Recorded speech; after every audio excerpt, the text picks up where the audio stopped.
ऐसा ज्ञान सुनाया हमारे सतगुरु ने। काफी समय पहले जब दास मेरठ में रहा करता था, वहां पे सात संगतियां होती थी, तो काफी दूर दूर से भाई बहन आते थे। उड़ीसा से भी आए बहुत सारे भाई बहन। आगे चल के बीच में एक काल का पंथ आ गया, परमात्मा के बच्चों को मार्ग से भटकाने के लिए। एक मदन पंथ नाम से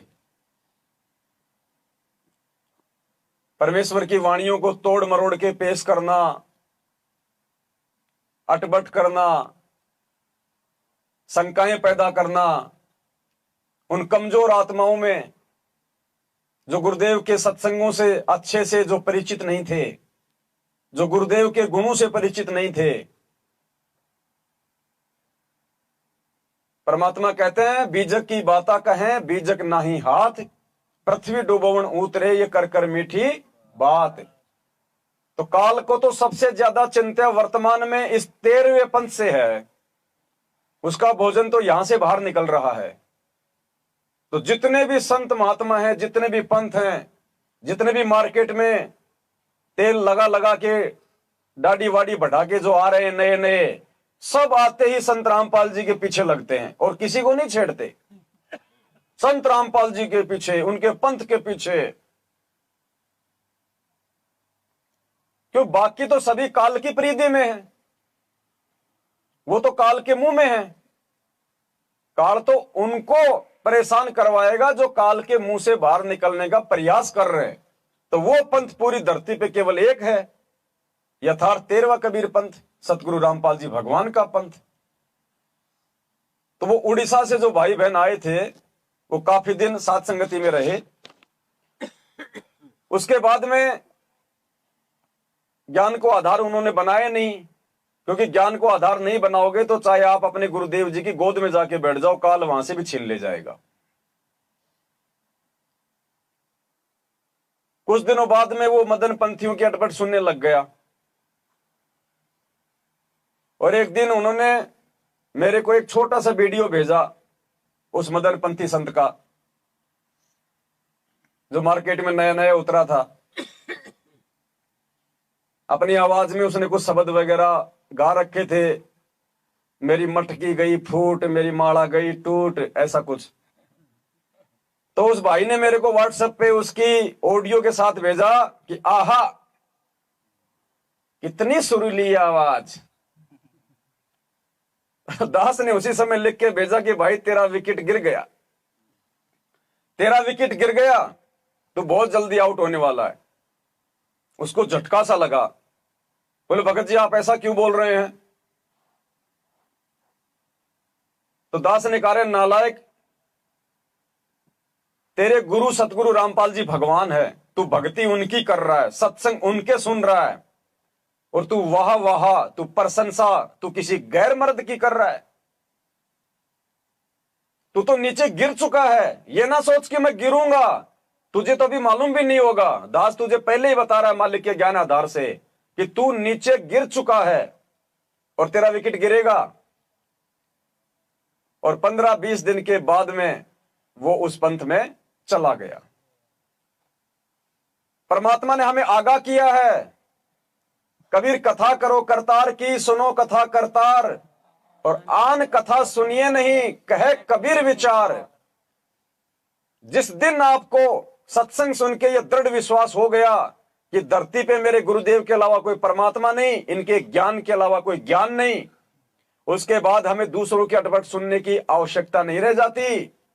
और फिर भी यदि व्यक्ति किसी दूसरे की अटपट सुनता है, स्वयं की तरफ से जिज्ञासा पैदा करके और अधिक ज्ञान प्राप्त करने के लिए, वैसे कहीं जा रहे हैं, कहीं गाड़ी में जा रहे हैं, कहीं हम बस में जा रहे हैं, किसी रिश्तेदार के यहां चले गए, वो दूसरे पंथ से जुड़े हुए हैं, उन्होंने अपने गुरुजी के सत्संग चला रखे हैं, वो तो जबरदस्ती सुनना हमारी मजबूरी है। अपनी तरफ से यदि हमने और अधिक ज्ञान प्राप्ति के लिए किसी गैर संतों के सत्संग सुने, उसी दिन हम सतगुरु रामपाल जी भगवान के पतिव्रता पद से नीचे क्योंकि परमात्मा ने इस वाणी में लिखा कि ऐसा ज्ञान सुनाया हमारे सतगुरु ने, सखीरी हमारे भरम भूत गए। ये शंका रही नहीं, भरम भूत रहेगा ही नहीं। गुरुदेव का ज्ञान सुनने के बाद और उसके बाद में अगर प्रशंसा करनी है तो अपने गुरुदेव भगवान की करो, अपने सतगुरु की करो कि मेरे परमेश्वर ने कैसा ज्ञान का पिटारा खोल दिया। 27 साल से मेरा मालिक कितना अनमोल ज्ञान दे रहा है। ना आज तक किसी ने सुनाया यह ज्ञान, ना आज तक किसी ने बताया यह ज्ञान। इस ज्ञान को सुनते ही हमारी आत्मा आकर्षित हो गई, तड़प उठी। इस भाव से भी हमने अपने परमात्मा की बड़ाई करनी है, महिमा करनी है, उनकी प्रशंसा करनी है, गैर संतों की नहीं। सतगुरु रामपाल जी भगवान की। तो ऐसा सोचने मात्र से भी परमात्मा प्रसन्न होता है, गुरुदेव प्रसन्न होते हैं।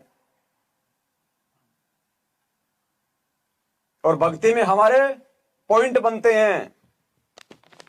ऐसा ज्ञान सुनाया हमारे सतगुरु ने, सखीरी मारे भरम भूत गए भाग। अब हम कैसे भावित होते हैं, जैसे एक हीरो या हीरोइन नकली बात बना के, एक तो उसने पढ़ा हुआ है फिर वो बोल रहा है, उसके एक दो डायलॉग पर हम आसक्त हो जाते हैं। ओहो बड़ा क्या बात कही, बड़ा सुंदर बोला, और यहाँ दास ने ऐसा पिटारा खोल दिया इन बोलों का, वचनों का। तो इस आधार से भी आपने प्रभावित होना चाहिए। जब आपकी आत्मा निर्मल हो जाएगी, कमाल कर दिया गुरु जी ने, तो ऐसे निर्णय करके ज्ञान दे दिया। तो हमने ऐसे प्रभावित होना है और आसक्त होना है उस परम पिता पर, इस दास के माध्यम से। ये रिहर्सल आपकी फिर ऊपर जाके काम आवेगी जो आप यहां करोगे।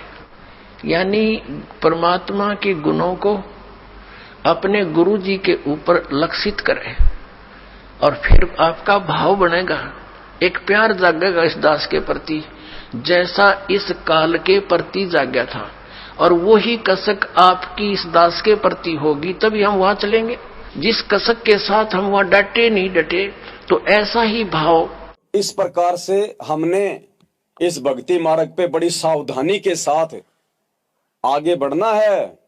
परमात्मा कहते हैं काल कसाई तक तक मारे पग पग पे यो बाणा। ये सूक्ष्म चाल खेलता है, ये फंसाएगा,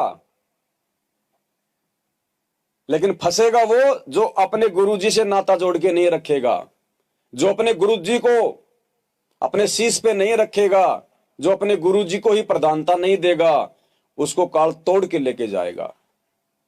क्योंकि जो गुरुजी से नहीं जुड़ा वो जाएगा इस मार्ग से, आज नहीं तो कल जाएगा वो। बंदी छोड़ सतगुरु रामपाल जी भगवान की। ऐसा ज्ञान सुनाया हमारे सतगुरु ने, सखीरी मारे भरम भूत गए भाग। अब भरम भूत हमारे कब भागेंगे? जब हम अपने गुरुदेव की प्रत्येक क्रिया को फॉलो करेंगे। ऐसे नहीं भागेंगे, क्योंकि सतगुरु स्वयं एक भगत की भूमिका करके इस भक्ति मार्ग में हमें यह दिखाता है कि एक भगत के क्या लक्षण होते हैं, एक भगत की क्या रहनी करनी होती है, एक भगत के अपने गुरुजी के प्रति क्या भाव होते हैं, ये दिखाता है। तो हमने उनकी प्रत्येक क्रिया को फॉलो करना पड़ेगा। अगर एक नेक भगत बनना है तो मोक्ष के लिए परमात्मा कहते हैं हम घर फूक्या अपना और लुक का लीना हाथ, उनका भी घर फूक देंगे जो चले हमारे साथ। तो हमने परमेश्वर के साथ चलना पड़ेगा। अपना ये घर फूक के, घर फूकने का परमात्मा ने दो प्रकार से इशारा किया है। घर मतलब ये शरीर, और इसको फूकना मतलब इसके अंदर पांचों जो विकार हैं उनको फूकना, उनके वश में ना रहना। बंदी छोड़ सतगुरु रामपाल जी भगवान की। जय हो। और दूसरा सांसारिक लोक लाज से दूर हटना। कोई चाहे कुछ भी कहे हमें, कितना ही बेइज्जत करे, डराए, धमकाए, हमने अपने आप को फूंकना पड़ेगा उस लोकलाज को कि परमात्मा मिल गया, ये दुनिया वालों का 4 दिन का साथ है और ये परमात्मा सदा सदा मेरा साथी है। तो इस आधार से भी हमने गुरुदेव की प्रत्येक क्रिया को फॉलो करना पड़ेगा। अब बहुत सारे भगत भाई बहन हैं जो काफी वर्षों से जुड़ने के बाद भी आज भी वो अपने रिश्तेदारों में शादी विवाह में जाना नहीं छोड़ रहे। रिश्तेदारी में छोटा मोटा कोई फंक्शन होता है, कोई नौकरी से पेंशन आ गया, उसने खाने दाने का प्रोग्राम रख लिया, किसी की मैरिज पार्टी आ गई, एनिवर्सरी आ गई, किसी के बच्चे का बर्थडे आ गया, कोई शादी आ गई और हम लोग तुरंत जा बैठते हैं उनकी गोद में। पुण्यात्माओं, परमात्मा बड़ा दुखी होता है हमारी ये क्रिया देख के। इस यथार्थ ज्ञान को लेके परमात्मा 2 प्रकार से समझाते हैं हमारे को, क्योंकि गुरुदेव ने बताया कि सत्संग में हर प्रकार के विद्यार्थी आते हैं। किसी ने नया नया नाम लिया है, किसी को काफी वर्ष हो गए, तो गुरुदेव ने बताया कि मेरे संकेतों को उसी प्रकार से वो समझ लेंगे कि मैं कहां और किसके लिए इशारा कर रहा हूं। तो जो नए नए भाई बहन होते हैं उनको तो परमात्मा छूट देते हैं। क्यों देते हैं? क्योंकि वो ज्ञान से पूर्णतया परिचित नहीं होते, उनमें दृढ़ता नहीं होती, जिस कारण से वो सांसारिक जो क्रिया होती है उनको भी करने में रुचि दिखाते हैं। लेकिन जब आपको सतनाम मिल जाए, सतनाम मिलने के बाद में फिर हमने दृढ़ होकर चलना पड़ेगा। फिर हमारी गलतियों की माफिया नहीं होती है। फिर मालिक ने हमें क्या बताया? एक सत्संग में तो परमात्मा ने बताया कि जो रिश्तेदारी है ये 7 पीढ़ियों का नाता है। बहन की शादी है, भतीजी की शादी है, भाणजी की शादी है, तो गुरुदेव ने बताया कि आप वहां पे 5 दिन पहले चले जाओ, बढ़िया वहां पे सेवा करवाओ, काम करवाओ, पैसे टके से उनकी मदद करो। और फिर दूसरे सत्संग में क्या बताया कि फिर एक दिन तुम्हारी स्थिति ऐसी आ जानी चाहिए इस भक्ति मार्ग पे, अगर किसी के अगर बारात में जाना है तो परमात्मा से हाथ जोड़ के विनती करना कि भगवान मेरा नंबर नहीं आवे, कोई और चला जाए। इतनी आत्मग्लानि हो जानी चाहिए, नफरत हो जानी चाहिए उन चोचलों से, उन जगत के लोगों से। वो मीठे मीठे शत्रु बताए परमात्मा ने, हमारे रिश्तेदार जो नाम से दूर हैं वो हमारे मीठे शत्रु हैं, मीठे मीठे दुश्मन हैं। हमने बैरभाव नहीं करना, लेकिन अपना मीठा शत्रु समझना है। वो किसी न किसी प्रकार से दबाव देके शर्मा शर्मी में हम लोकलाज में मर्यादा तोड़ बैठेंगे वहां पे, ज्ञान की कमी के चलते, दृढ़ता की कमी के चलते। तो परमेश्वर ने कहा कि रिश्तेदारों को अपना मीठा शत्रु समझना जो नाम से दूर हैं, और ब्याह शादी में जाने से टलो। क्या कहा? शादी विवाह में जाने से टलो। अब आज किसी को ये पता लग गया कि आपके कैंसर है और उसके घर में से ब्याह हो छोरे का, लड़के का, और उसको कोई नो के आजा डांस कर ले, नो के तू जा मेरा अपना काम करे, हो रहा डांस, मेरी तो शातान हो रही है, अब करके दिखाओ डांस, बजाओ डीजे, सुनो गाने। तो पुण्यात्माओं, संत पहले ही सतर्क होते हैं, इसलिए वो बकवाद अच्छी नहीं लगती उन्हें। अपना भजन करते हैं, कोई बाढ़ में कुआं पड़ो, पड़ते रहो, बजाए जाओ डीजे। अपना जाना भी वैसे तो वहां से टड़ो, और जाना भी पड़ जाता अपना फॉर्मेलिटी करके कोण में बैठ जा अपनी माला लेके, और वो करते रहे जो तुमने करना फंड। तो पुण्यात्माओं, आम संसार तन्यू कहेगा भाई तू ऐसा के मायूसा रहता है, तेरा के बिजली गिर गई, ऐसा के नुकसान हो रहा है, तू नाचता गाता कोई ना। तो उसके लिए माथा नहीं मारा है, घड़ा नहीं बोला है। कहते हैं साकट और सवान को उल्ट जवाब नहीं दे। उसने न्यू कह दिया भाई मेरी कोई ना रुचि, मेरी इच्छा नहीं बनती, बात खत्म हुई। समाज कहता रहेगा, जब उनके साथ बनेगी जब पता लगेगा। उनके साथ तो दुर्घटना होगी जब डरेंगे, हम पहले डर जाते हैं। तो समझदार वही होता जो पहले डरे। तो हर प्रकार से परमात्मा ने भक्ति मार्ग पे सफल होने के लिए एक सर्वश्रेष्ठ भगत की भूमिका करते हुए हमें सत्संगों के माध्यम से समझाया है। और जब तक हम अपने पूज्य गुरुदेव जी के भगत की भूमिका वाले जीवन को देख के भक्ति मार्ग पे नहीं चलेंगे, हम 7 जन्म सफल नहीं हो सकते। चाहे हम कितना ही साध संगतियों में आ जाएं, कितना ही हम चाहे बढ़ चढ़ के सेवा कर लें, बढ़ चढ़ के मंत्र जाप कर लें, जब तक हम अपने गुरुदेव जी के भगत की भूमिका वाले जीवन को देख के अपने जीवन में उन आदर्शों को लागू नहीं करेंगे, हम भगत नहीं बन सकते। हम जब से अपने पूज्य गुरुदेव जी को जानते हैं, उनके शरण में आने के बाद, तब से लेके आज तक, क्या आपने कभी अपने गुरुदेव जी को किसी रिश्तेदारी में आते जाते वहां रिश्ते निभाते देखा है? क्या देखा है? आश्रम में गुरुजी से उनके पुराने यार दोस्त मिलने आते थे क्या? आते थे? गुरुजी फालतू में कभी आश्रम से बाहर जाते थे क्या घूमने के लिए कि चलो छुट्टियां पड़ गई 2 महीने की, बच्चों को मनाली घुमा लाता हूं, कुल्लू घुमा ले हूं? सुना कभी? देखा कभी? और कोई किसी प्रकार का आडंबर पाखंड चोचला करते हुए देखा अपने गुरुजी को? किसी के साथ कोई बदतमीजी करते हुए देखा? ऊंची आवाज में बात करते हुए देखा? गाली गलौज निकालते हुए देखा? किसी को डराते धमकाते हुए देखा? किसी के साथ मारपीट करते हुए देखा? किसी के साथ में धोखाधड़ी और ठगी करते हुए देखा? किसी को गुमराह करते हुए देखा? अपने बच्चों से विशेष प्यार और लगाव जताते हुए देखा? कार कोठी मकान बनाते हुए देखा?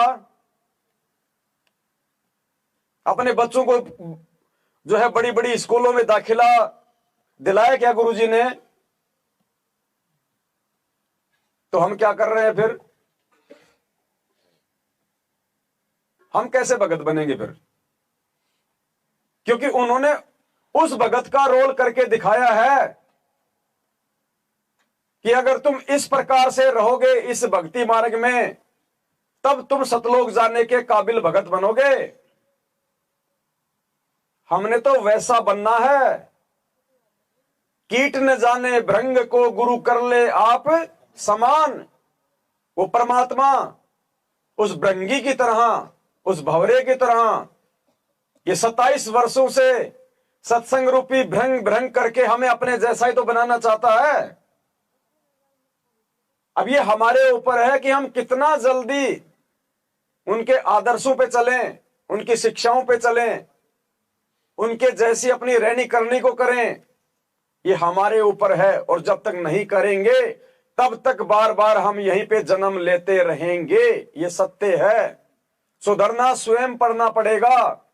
गुरुदेव का काम था केवल ज्ञान देना, धर्म और नीति की जानकारी देना, सही और गलत की जानकारी देना, कर्म कुकर्मों की जानकारी देना। कौन से कर्म करने से तुम परमात्मा से दूर हो जाओगे, कौन से शुभ कर्म करने से तुम मोक्ष के अधिकारी बन जाओगे, इन सब बातों की जानकारी देने के लिए परमात्मा धरती पे आता है।